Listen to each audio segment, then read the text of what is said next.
Atomic Habits. Book Summary. Author James Clear. What are the advantages of reading this book? Discover how tiny habits may make a significant difference in your life. We'll look at ways to make positive changes in your lives in these points.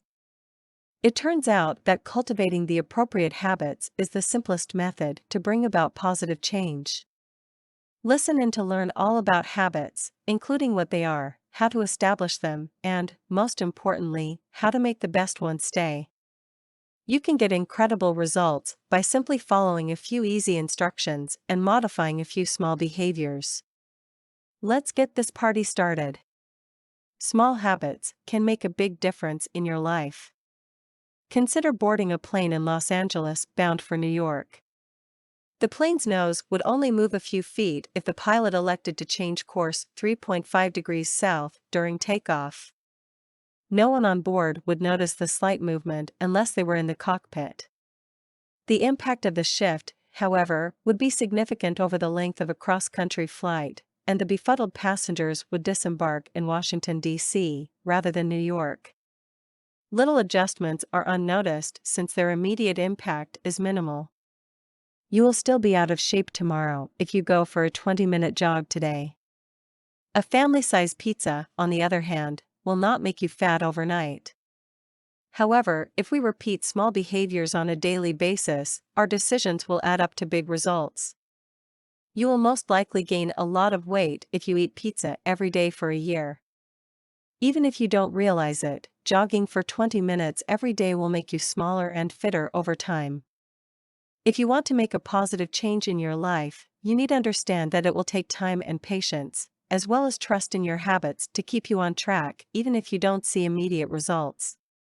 If your routines and behaviors aren't paying off, consider focusing on your present trajectory rather than your current results. You can be confident that your financial trajectory is correct if you have little money in the bank but are saving something every month. Although your current results may not be ideal, if you continue on this approach, you will notice a significant improvement in a few months or years. A millionaire who spends more than he earns each month, on the other hand, may not be concerned about his bank statements month after month, but his pattern will eventually catch up with him. The secret to achieving significant changes in your life does not require tremendous disruption. You do not need to reinvent yourself or change your habits. Instead, you can make small modifications to your behavior that, if performed often enough, can become habits that can lead to big benefits. Habits are top behaviors that we repeat automatically. When you go into a dark room, the first thing that comes to mind is to reach for a light switch. It's a habit, a behavior you've done so many times that it now comes naturally to you. So, how do we establish habits? Our brain, on the other hand, learns how to respond to novel situations through trial and error. Edward Thorndike, a 19th-century psychologist, famously showed this with a cat experiment in a black box. Unsurprisingly, each cat sought to get out of the box right away, sniffing at the corners and scratching at the walls. The cat would eventually locate a lever that, when pressed, would unlock a door, allowing freedom. Thorndike then repeated the experiment with the cats who had successfully escaped. His conclusions? After a few times in the box, each cat had figured out the trick. Instead of scrounging for a minute or more, the cats headed right for the lever. The average cat could escape in about 6 seconds after 20 or 30 attempts. In other words, getting out of the box had become second nature. Thorndike showed that behaviors that result in satisfying outcomes, in this example, acquiring freedom, are more likely to be repeated until they become automatic. We, like cats in the 19th century, find satisfactory answers to life's problems and tribulations. And, happily, we now have a better understanding of how habits work. A cue, or a trigger to act, is the beginning of a habit. Walking into a dark room signals that you should do something to enable sight. The desire for a change of state follows, in this case, the ability to see. Then comes our reaction, or action, turning on the light. The reward is the last stage in the process and the ultimate goal of any habit. It's the slight relief and comfort that comes with being able to observe your surroundings here. Every habit goes through the same procedure. Do you have coffee first thing in the morning? Your cue is waking up, which triggers a desire to be alert. You get out of bed and make a cup of coffee as your reaction. Your reward will be a sense of alertness and readiness to face the world.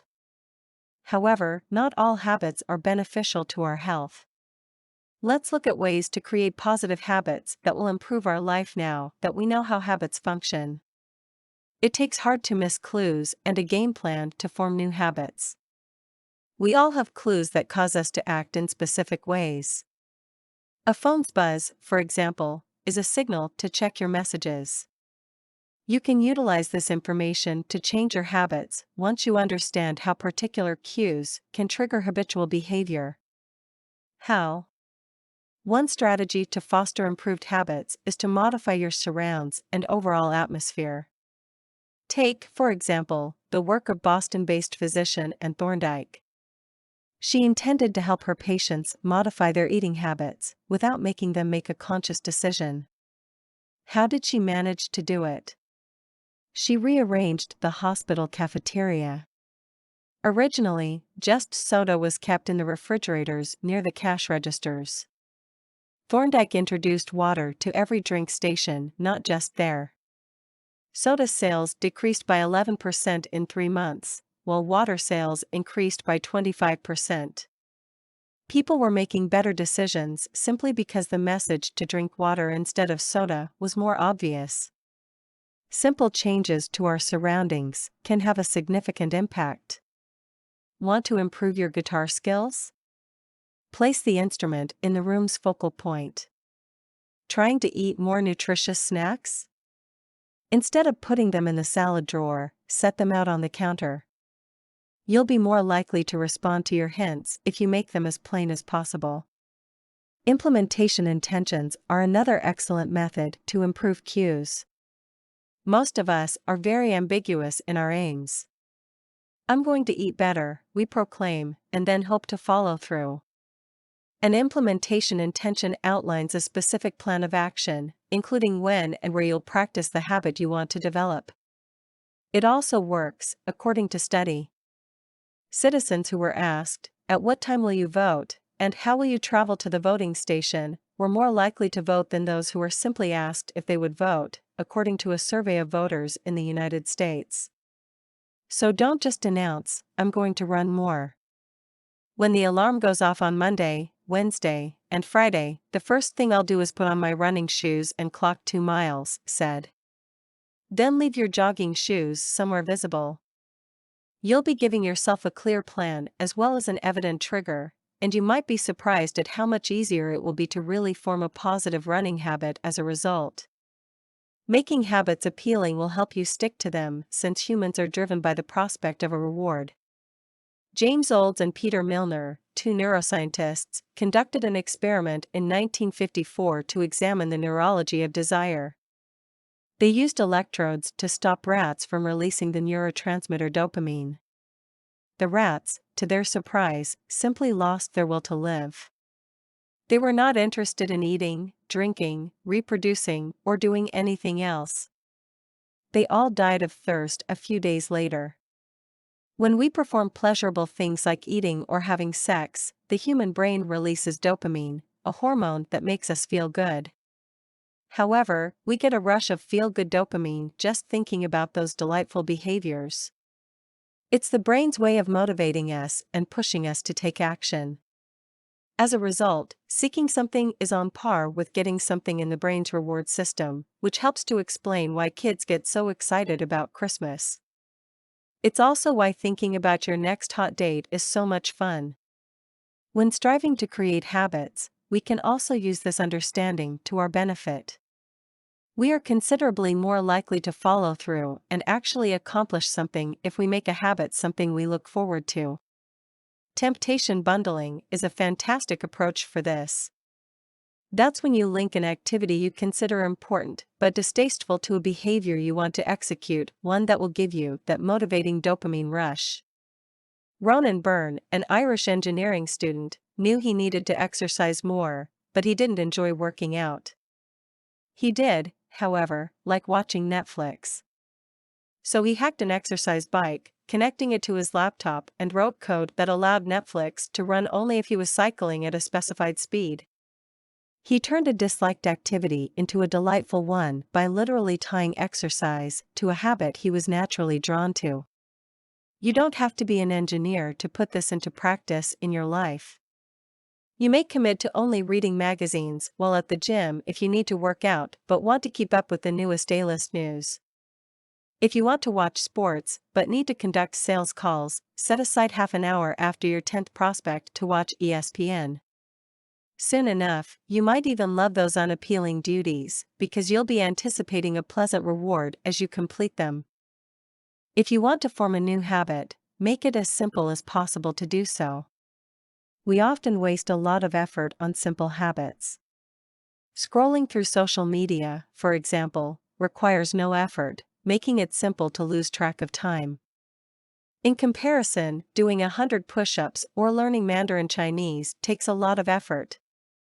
It's difficult to repeat those actions on a regular basis until they become second nature. It is critical to make activities as easy as possible in order for them to become habits. Fortunately, there are a few tricks we may do to make everything appear more straightforward. The initial step should be to focus on reducing friction. The author has never been good at sending greeting cards, although his wife is always prompt. Why?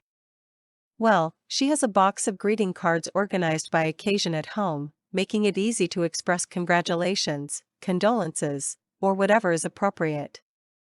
There's no friction in sending a card because she doesn't have to go out and buy one when someone gets married or has an accident.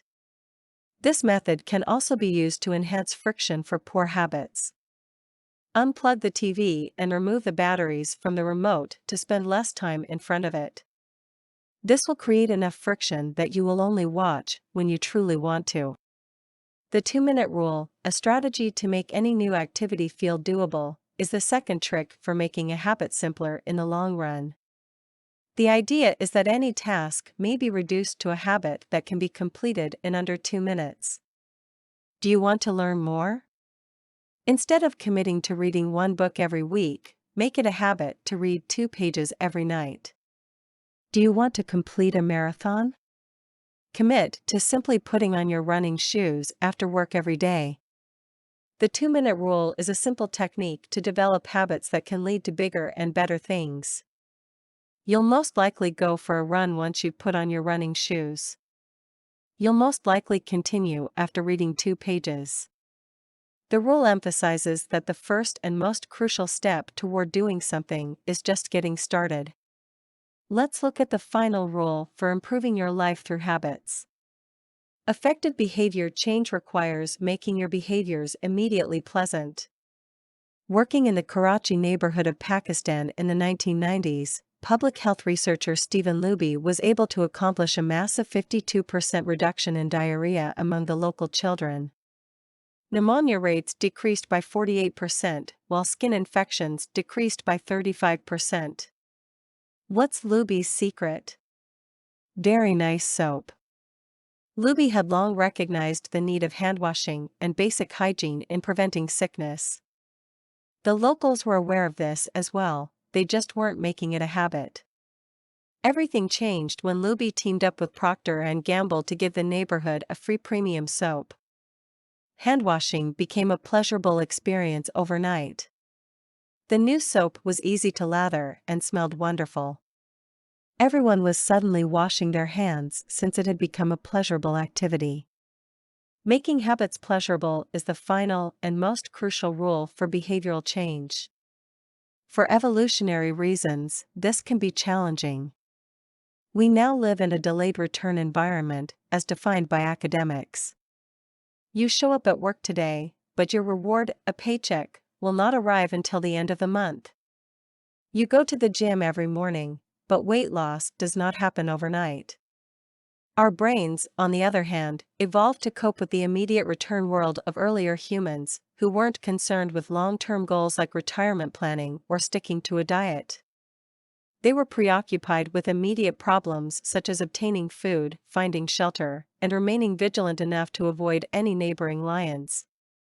Immediate gratification might sometimes encourage unhealthy habits. Smoking may cause lung cancer in 20 years, but it relieves tension and satisfies a nicotine addiction in the short term, so you can overlook the long-term consequences and enjoy a cigarette. So, while you're pursuing habits with a long-term payoff, attempt to associate them with some instant enjoyment. For example, a couple the author knows wanted to eat out less and cook more in order to improve their health and save money.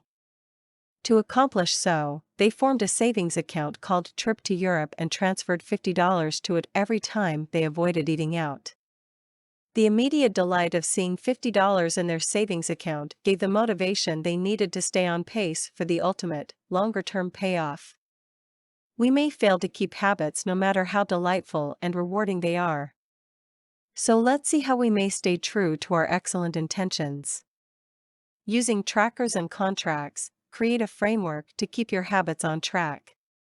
Managing your own behaviors can be difficult, whether you're attempting to write a journal or quit smoking.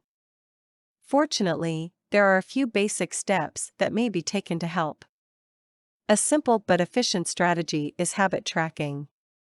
Many people have kept track of their habits, including Benjamin Franklin, the first president of the United States. Franklin kept a notebook from the age of 20 in which he noted his commitment to 13 personal values, such as avoiding frivolous discussion and always doing something constructive. Every night, he wrote down his achievements. You, too, can create a habit tracker by utilizing a simple calendar or notebook and ticking off each day that you follow through on your goals. Because habit monitoring is an appealing and fulfilling habit, you'll find it effective. The anticipation and action of ticking each day off will make you feel good and push you. A second strategy is to create a habit contract with negative repercussions if you fail to stick to it. Brian Harris, a Nashville entrepreneur, took his habit contract seriously. He pledged to losing 200 pounds in a contract signed by him, his wife, and his personal trainer. He developed certain behaviors that would assist him in achieving his goal, such as documenting his food intake every day and weighing himself once a week. He then established sanctions for failing to do so. He'd have to pay $100 to his trainer if he didn't document his food consumption, and $500 to his wife if he didn't weigh himself. The tactic worked because he was afraid of losing face in front of two people who mattered to him, not only of losing money. Humans are sociable creatures. Because we care about what others think of us, just knowing that someone is observing us can be a powerful drive for achievement. So why not make a habit contract with yourself? Consider creating a commitment to your partner, best friend, or coworker, even if it isn't as thorough as Harris's. You'll be far more likely to keep to your routines if you agree on a set of consequences for failing to follow through. As we've seen, maintaining a positive habit, no matter how small, is a proven method to attain huge goals in life. Final summary. The key message in this book. Your life will not be transformed overnight by a small modification in your behavior. However, if you make that action a daily habit, it will undoubtedly result in significant improvements. Changing your life does not include making major breakthroughs or completely overhauling your lifestyle. It's more about creating a positive system of behaviors that, when combined, provide amazing results.